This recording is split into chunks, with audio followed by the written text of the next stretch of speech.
네, 이제 텍스트 프리칭 주의와 과정 속에 이제 본격적으로 본문을 선정하면 어떻게 이제 우리가 주의를 해 나갈까 그걸 좀 살펴보려고 합니다. 우리가 기존에 우리가 여러분 설교를 준비하실 때 하는 방법과 매우 흡사합니다. 그런데 본문을 좀 역동적으로 보자.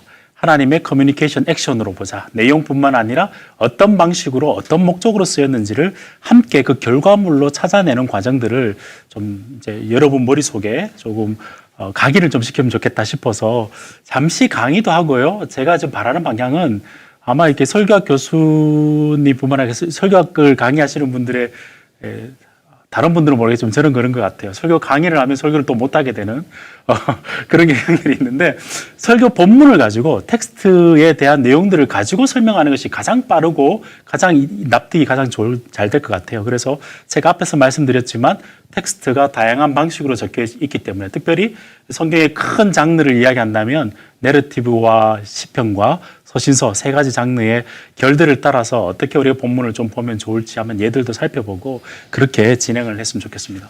여러분 강의 한번 보시면 이 그림이 하나가 있죠. 제가 텍스트를 얼마나 유심히 봐야 되는지 예로 제가 여러분에게 설명하려고 하는 겁니다. 보시면 이게 안 나와. 예, 이게 신윤복 씨의 월화정인이라는 그림이에요. 신윤복 씨라는 사람이 사실은 실제 인물이었는지도 몰랐었습니다. 가명이 아닐까라고 이야기를 했는데 이게 이제 오주석 씨라고 지금 서울대에 이제 지금은 작고하신 분인데요. 그분이 이제 그림을 가지고 막 이렇게 강연하러 다니시다가 포스코 포항공대에 가서 이 그림을 가지고 막 설명을 한 거예요. 근데 그 중에 한 분이 막 보다가 달을 딱 보고 달이 저렇게 모양이 되는 게 드문데? 라고 이야기를 해서 서치를 해본 거예요. 그러니까 날짜가 이틀이 나오는데 요 모양에 나오고 여기에 나온 새벽에 2시경쯤 요때 나오는 그림은 요때 요렇게 되려 그러면 1793년도 8월 21일이라는 거예요. 그러면서 신윤복 씨의 그림들을 다 보니까 달 모양들이 다 다른 거예요. 아, 이 사람이 실제 그때를 맞추어서 그림을 그렸구나라는 걸 파악했다는 거죠. 제가 왜 이 이야기를 할까요? 여러분 본문을 보시면 아까 제가 예를 들 때도 조테오 동사 대제사장과 바리새인들의 예수님을 찾도록 구하더라라는 단어를 살펴보고 그 단어가 비슷한 내용들이 또 있다가 지금 예수님을 넘겨주고 가룟 유다가 예수님의 넘겨줄 기회를 찾더라. 똑같은 단어를 썼네. 이런 식의 내용들로 살펴보면서 이제 퍼즐 맞추기처럼 했던 그런 어떤 부분들이 좀 있거든요. 그래서 어떤 이제 성경을 볼 때 자세히 이렇게 읽다가 만약에 이제 여러분이 성경을 보시다가 줌인해서 카메라처럼 줌인해서 보시다가 줌아웃해서 펜아웃이라 그러거든요.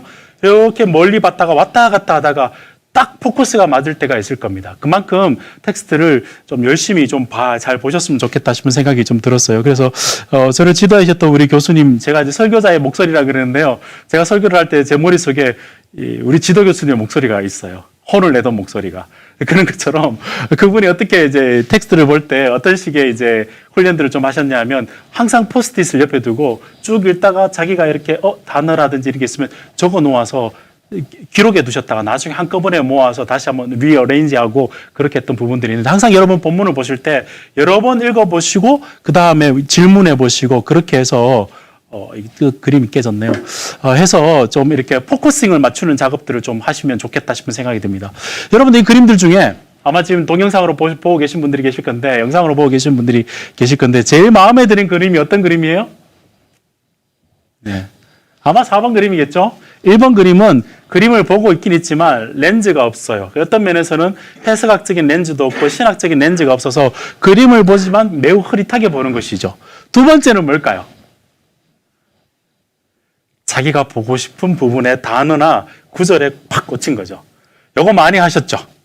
예. 요걸 가지고 하나님 그러면 이제 단어 공부 하나님의 관계되는 모든 단어를 다 찾아가지고 이렇게 설명해가지고 그걸 가지고 포인트를 만들었던. 근데 본문에서는 그걸 이야기하고 있지 않을 수도 있고요. 명제는 같을지라도 기등이 다를 수는 있거든요. 공의로우신 하나님. 여러분 이게 공평하시고 공의로우신 하나님이 명제로 있는 거와 그게 누구한테 이야기하는 거는 굉장히 다르죠.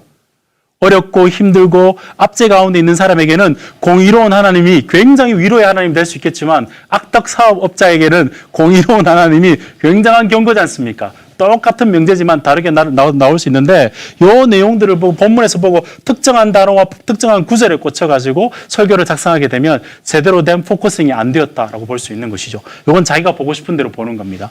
그래서 실제 화가가 그림을 그릴 때도 화가가 그림을 그리지만 특정한 거리에서 포커싱이 맞는 그림을 그리는 거예요. 우리도 그런 것처럼 저자가 특정한 방식과 특정한 목적으로 주어졌다는 포커싱을 맞추는 훈련들을 좀 하셔야 됩니다. 그거를 성경 해석학과 여러분들이 아마 주의 과정에서 이렇게 이야기를 들으셨을 겁니다. 본문의 역사적 접근, 배경 따라서 보라는 거죠. 그 다음에 문학적 접근, 단어 연구하고 의미론 찾고 구문론을 찾아서 어떻게 연결이 되어 있는지 살펴보고, 예를 들면 내러티브 같은 경우에는 이야기의 장면들이 어떻게 진행이 되는지를 살펴보고, 시편 같은 경우에는 패럴렐리즘이라고 들어보셨죠. 이렇게 해서 이렇게 구절들로 단락을 평행법을 이루어서 이렇게 진행하고 있는 것, 왜 그렇게 하고 있는지를 살펴보고 문학적으로 그 다음에 신학적 접근을 하는 거죠. 그때 당시 청중들에게 이 이야기를 왜 했고 무슨 이야기를 전하면서 왜 이 이야기를 했을까? 신학적 내용과 목적을 찾는 겁니다. 헤돈 라빈슨이 그런 이야기를 했는데, 현대 강의학의 아버지라는 분이 그런 이야기를 했는데, 우리의 설교의 적용은 본문에 나와 있는 신학적 목적에서 나온다, 이렇게 이야기합니다. 그 말은 무슨 말이냐면 신학적 내용에서 적용이 나오는 게 아니라 그 내용 가지고 그 앞에 있는 청중들에게 어떤 목적으로 쓰였느냐에서 적용이 나온다는 이야기죠. 조금 다를 수 있습니다. 우리가 보통 생각하던 강해 설교와 좀 다를 수 있는데 본문을 그렇게 역동적으로 보자는 것이죠. 자, 그런 측면에서 제가 주의적 결과물을 이제 세 가지로 이렇게 요약을 좀 했는데요. 이건 제 이야기가 아니고 본문이 이끄는 설교 혹은 이제 서던 컨벤션 계열에 있던 지금 설교학자들이 이런 식의 이야기를 많이 하고 있습니다. 저는 조금 더 그런 부분을 본문의 수행성, 본문이 어떤 작동을 하는가의 관계에 조금 더 강조를 두면서 이것을 좀 밑에 부분을 좀 강조하기 위해서 이렇게 하는 건데 아마 대체적으로 다 이렇게 이야기를 하실 겁니다. 그래서 여러분들이 어떤 본문을 보시든지 간에 텍스트 프리칭, 본문이 이끄는 설교 혹은 본문이 일하는 설교를 하고 싶으시면 제일 먼저 해야 될 게 뭐냐면 주제는 당연히 단어 연구와 뭐 이렇게 의미론과 어떤 한 절의 의미가 무엇인지 어떻게 이 의미가 걸려 있는지 구문적으로 어떻게 연결되는지를 당연히 살펴보셔야 되겠죠. 그걸 이제 무시하는 게 아니에요. 그걸 하는데 제일 먼저 한 달라고 나누었으면 어떤 식의 흐름들을 가지고 어떤 이야기의 흐름들을 가지고 있는지, 이 서시서 같으면 어떤 폼을 가지고 있는지, 이 시편 같은 경우에는 어떤 정서적인 움직임이, 감정적 움직임이 있는지를 가지고 본문을 좀 살펴보는 거예요. 특정한 방식이 있다는 거죠. 그런 것들을 살펴보시고 확인해 보시고요. 그래서 이걸 통해서 본문이 무슨 말을 하면서 무엇을 하고 있는지를 좀 살펴보셔야 됩니다. 다음에 예를 들어서 제가 여러분에게 좀 설명을 할 텐데 그 예를 통해서 한번 확인해 보는 것들을 좀 진행해 볼 거고요. 우선은 본문의 구조와 흐름과 본문의 눈에 보이는 단락의 흐름들이 어떻게 되는지를 좀 확인해 보시면 되겠고, 그 흐름을 통해서 각각의 핵심 아이디어와 그다음에 보조 아이디어들이 등장하게 될 겁니다. 제가 여러분에게 저도 헤돈 라빈슨의 영향을 많이 받았고 현대 강의 아버지이기 때문에 영향을 많이 받고 그 책을 많이 봤지만 저는 꼭 본문에 빅 아이디어가 있어야 된다라고 생각하지는 않습니다. 본문에서 두 가지의 아이디어가 동일한 균형으로 있을 수도 있다라고 생각을 합니다. 아니면 세 가지의 아이디어도 있고, 근데 그 세 가지가 묶여서 하나의 아이디어를 지향하면 더 좋겠죠. 그게 발견이 되면 좋겠지만 그렇지 않을 수도 있다는 것들을 저는 생각을 합니다. 그래서 그러나 본문의 중심적인 주제가 뭔지를 찾아보려고 노력하는 것은 굉장히 좋은 것 같아요. 그래서 그 주제 안에서 각각의 요소들은 어떤 이제 내용들이 있는지 표현을 좀 해보시고요. 그 다음에 중요한 것은 요건 어떤 면에서는 문학적인 접근에 가깝습니다. 요거는 역사적 접근을 통해서 왜 이야기를 하지, 누구에게 이 이야기를 하는 것이지, 그 목적이 무엇이지 라는 것들을 살펴보는 것이죠. 이런 어떤 주의의 결과물들을 가지게 되면 제가 왜 이런 이야기를 하느냐면 요 본문의 구조와 흐름과 감정적인 흐름들이 내 설교의 형식에 영향을 줍니다. 내가 연역적 설교를 한다고 귀납적 설교를 한다 라는 것들, 이야기책 설교를 한다 이런 식의 흐름, 그 설교의 형식을 정할 때 그냥 내가 원하는, 예를 들면 유진 라우리의 그 돼지꼬리 방식이라고 그러죠. 라우리의 루프라 그러는데요. 이렇게 설교의 움직임을 가지거나 아니면 뭐 폴 스캇 윌슨의 설교의 옛날의 문제 해결, 오늘날의 문제 해결 그 방식을 써든 상관이 없어요. 저는 모든 방식 쓸 수 있다 생각합니다. 그런데 그 방식을 선택하는 기준이 뭔가라고 봤을 때 본문의 흐름들과 효과가 있을 거니까 요걸 기준으로 정하자는 거죠. 그리고 요거는 내 설교의 아이디어와 내가 지금 설명해야 되고 적용해야 될 아이디어들을 확인하는 거죠. 본문을 통해서. 요거는 설교의 목적에 영향을 굉장히 많이 주겠죠. 적용에도 영향을 많이 줄 것이고. 그래서 이렇게 주의 결과물들을 이런 식의 구획들을 가지고 이게 한꺼번에 이루어지는 설교 커뮤니케이션이다. 이렇게 이해를 하시고 접근을 하시면 될 것 같거든요. 자, 그러면 이것보다 더 중요한 게 여러분들 아마 사례 연구일 것 같아요. 자, 한번 여러분 익숙한 본문부터 한번 생각해 봅시다. 이건 제 이야기가 아니고 아브라함 쿠르빌라의 예 중에 하나를 가져오겠습니다. 이거는 이제 제 이야기는 아닙니다. 근데 제가 살펴보니까 쿠르빌라의 이야기가 설교의 비전이라는 책을 썼는데요. 그 책에 보면 그 책은 아니고 이분이 ETS에서 발표했던 2015년도에 발표했던 글을 보면 이게 예가 나오는데 굉장히 우리가 이해하기 좀 좋은 예인 것 같았어요. 여러분 성경 가운데 다윗의 스토리 중에 가장 긴 본문이 어딘지 아십니까? 다윗과 골리앗 이야기입니다. 잘 아시는 사무엘상 17장이죠. 자, 여러분 다윗과 골리앗 이야기를 가지고 설교를 하겠다. 그럼 어떤 아이디어가 떠오릅니까? 믿음으로 여호와 이름을 들고 나오면 승리한다. 어려운 역경 가운데서도 승리하게 된다. 골리앗 같은 장벽을 무너뜨릴 수 있다. 이렇게 이야기를 신학적 아이디어를 깐충하게 이렇게 표현할 수는 있겠죠. 그런데 여러분 그 이야기가 다윗의 이야기를 58절이나 그때 당시는 이게 양피지에 이게 쓸 건데 58절 다윗의 스토리 가운데 가장 길게 그렇게 그 이야기를 하려고 그런 이야기를 썼을까요? 저자가 어떤 방식으로 이 이야기를 썼는지를 좀 확인해 볼 필요가 있습니다. 한번 살펴보실래요, 여러분? 성경 보시면 성경은 가지고 계시죠? 네. 보시면 제가 한번 예를 들어볼게요. 자, 한번 보시면 1절부터 58절에 이게 내러티브죠. 이야기죠.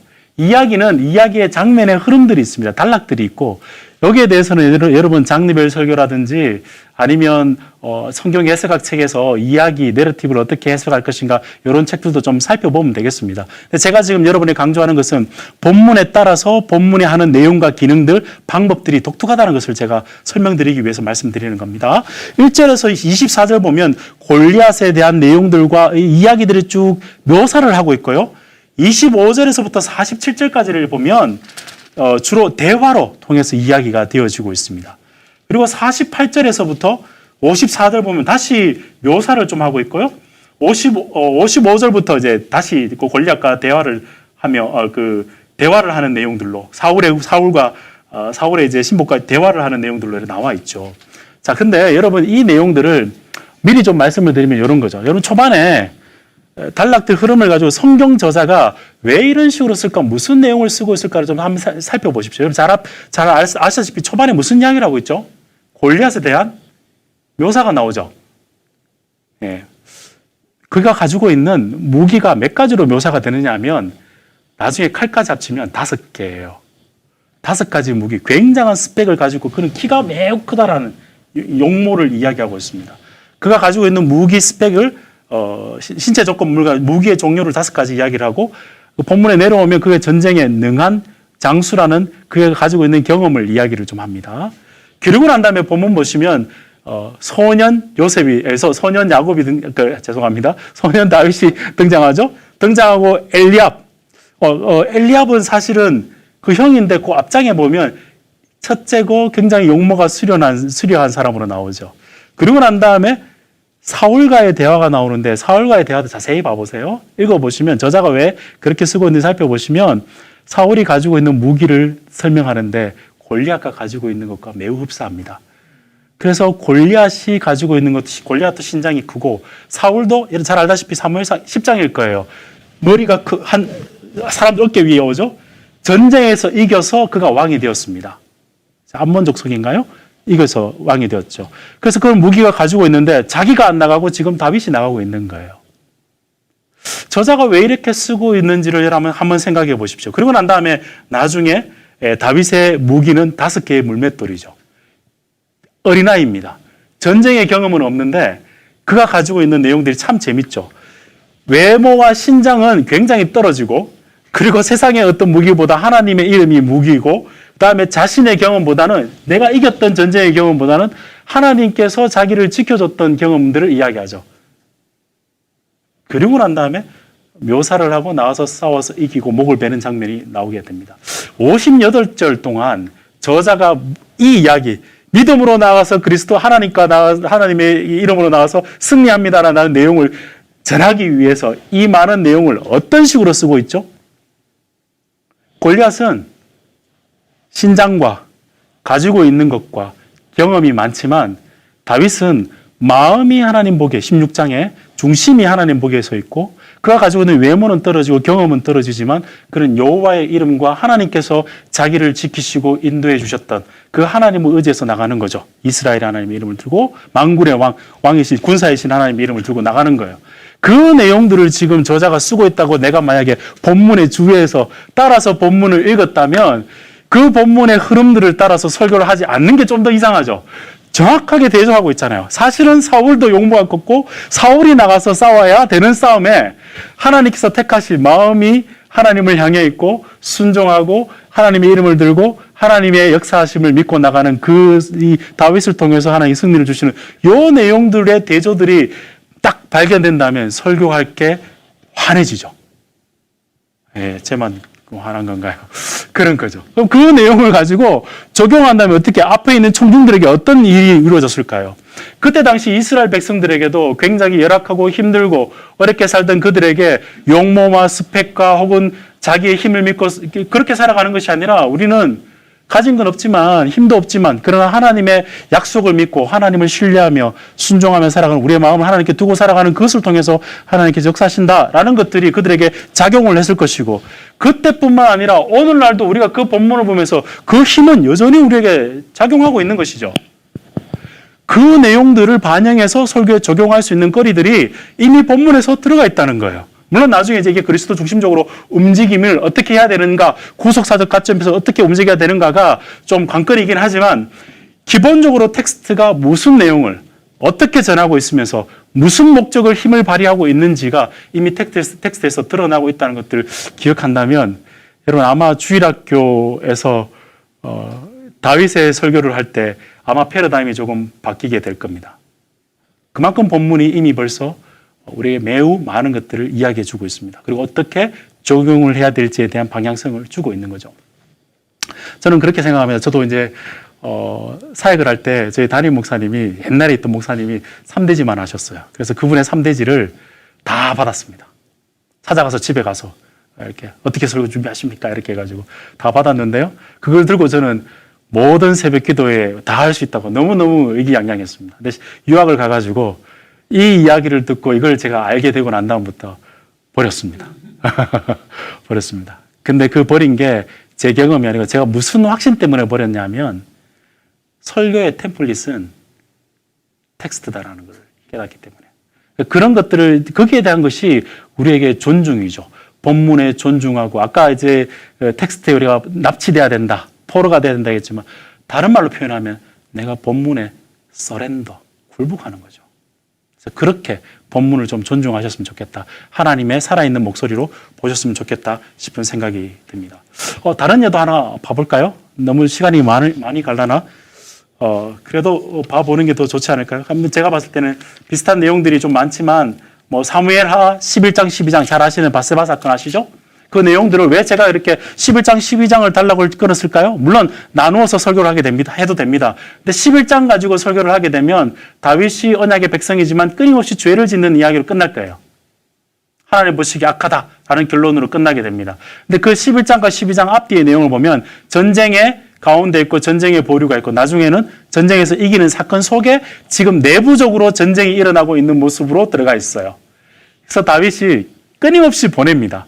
보내서 우리아의 아내 바세바를 범하고 우리아를 의도적으로 죽이는 사건이 딱 나오죠.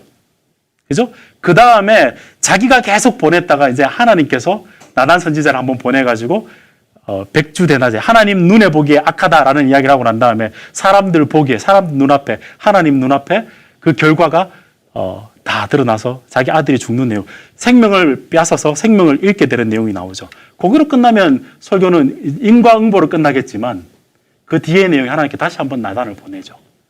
그래서 여디디야, 사랑하는 아들을 하나님께서 주십니다. 이 내용의 단락으로 딱 끊긴다면 여러분 설교할 때 좀 고민이 될 겁니다.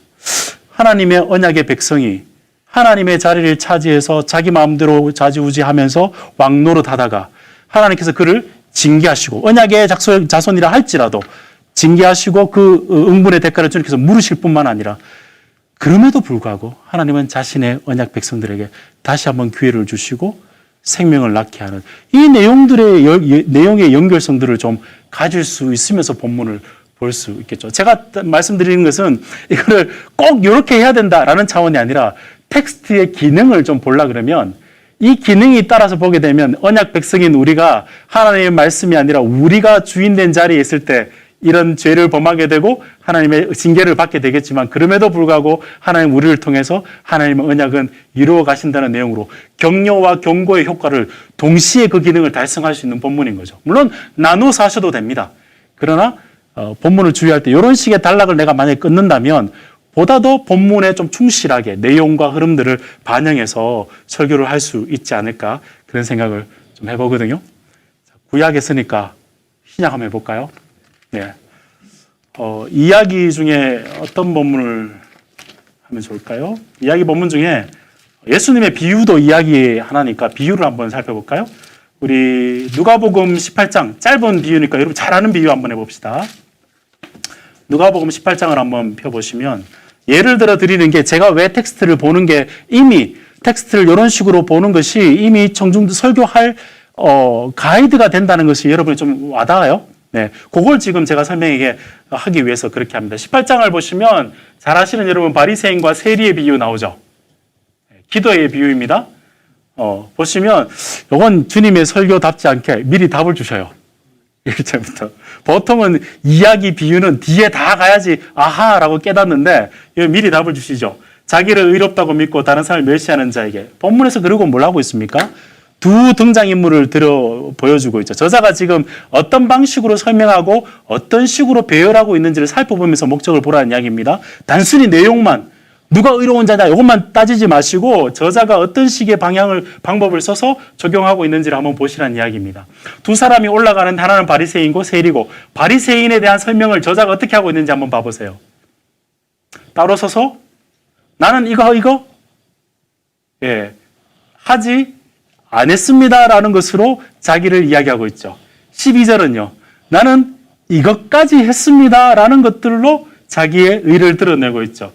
똑같이 세리도 멀리 서서 세리는 어떻게 하냐면 감히 눈을 들어 하늘을 쳐다보지 못하고 하나님의 불쌍히 여기셔서 나는 주인 여기서 불쌍히 여기서라는 단어가 독특한 단어입니다. 나중에 여러분 주의 좀 해보십시오. 클릭해 보시면 성경이 딱 두 번 나옵니다. 이게 그 힐레스코마이라는 동사인데요. 속량해 주십시오라는 뜻입니다.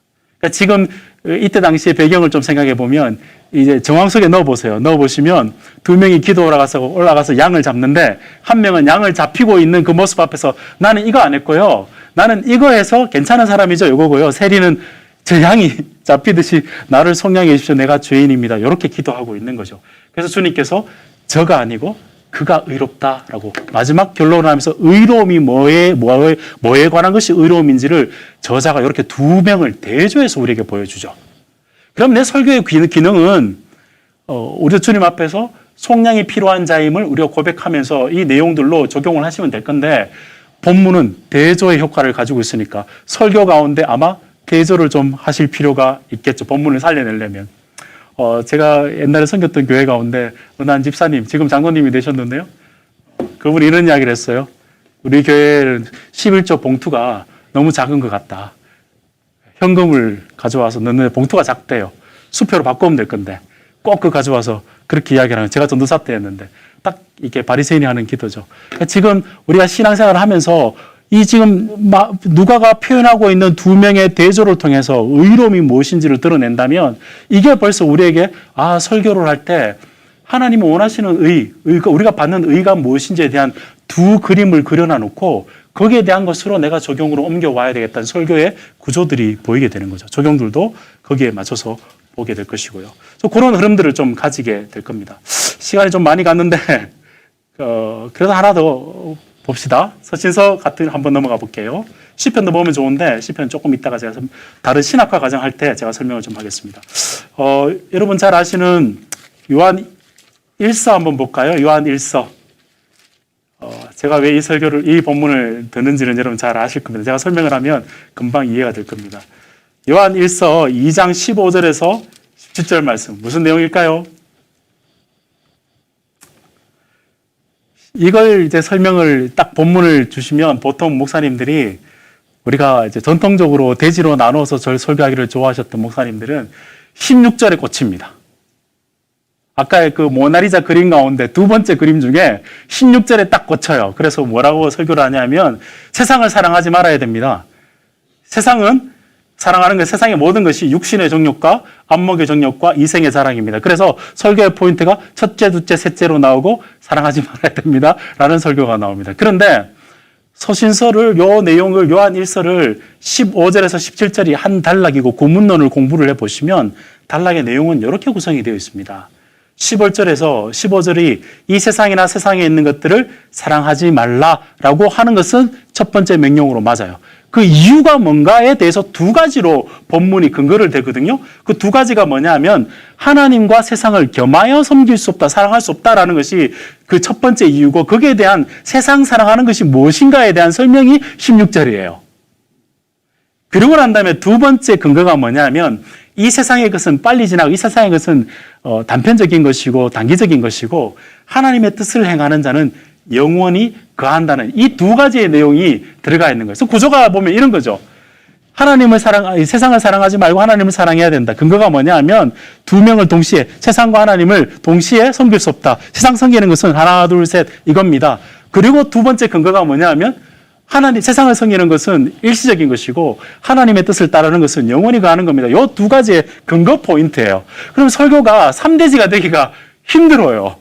메인 적용은 세상 사랑하지 마시고 하나님 사랑해야 됩니다. 메인 적용이에요. 그 근거는 두 가지 포인트에 맞춰서 그 포인트를 설명할 때 세상 사랑하는 게 뭔가라는 걸 설명할 때 세 가지가 나온다는 거죠.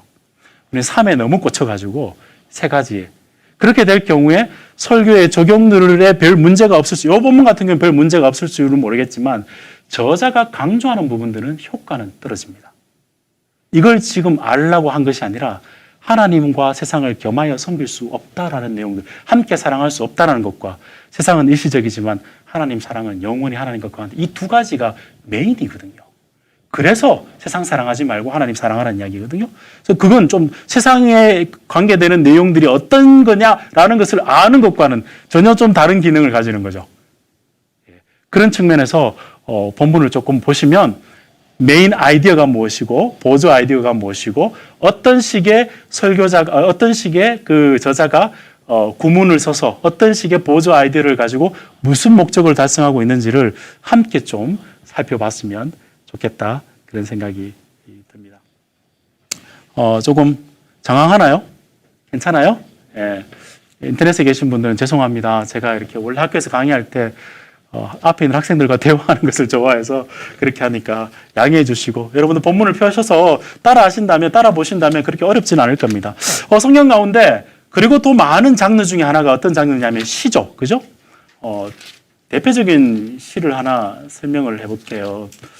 시편은 설교하기가 굉장히 여러분 쉬울 것 같지만 생각보다 어렵습니다. 근데 여러분 잘 아시는 토라시 혹은 지혜시라고 하는 시편 가운데 1편은 여러분 잘 아실 거고, 1편은 구조가 두 개로 나눠져 있죠. 1, 2, 3절, 4, 5, 6절. 그러니까 1, 2하고 3절에 대한 복 있는 사람에 대한 그림, 4절, 5절 악인 그림, 6절 어떡할래? 이런 식의 구조가 되어 있죠. 자, 19편을 한번 봐볼까요?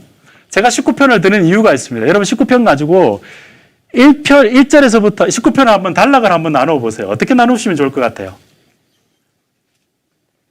19편 1절에서 6절의 내용은 하늘의 하나님의 영광을 선포하고 궁창에 그의 손으로 하신 일을 나타내며 창조 세계에 대한 시인이 하나님의 창조 세계를 찬양하고 있죠. 그를 이제 해로 이미지화하고 그가 신랑같이 이렇게 들어오는 모습으로 강력하고 힘이 있고 온 세계에 편만하게 비치는 창조 세계의 영광에 대해서 선언을 하고 있습니다. 자, 그리고 난 다음에 여기서 여기까지 설교를 하게 되면 분명히 창조 세계에 대한 하나님의 영광, 일반 은총이라든지 창조 세계에 드러나는 하나님의 영광에 대한 설교를 하실 수 있고 이미지를 가지고 설교를 하실 수 있을 겁니다. 그렇게 해도 됩니다. 일단은 됩니다. 7절부터 한번 볼까요?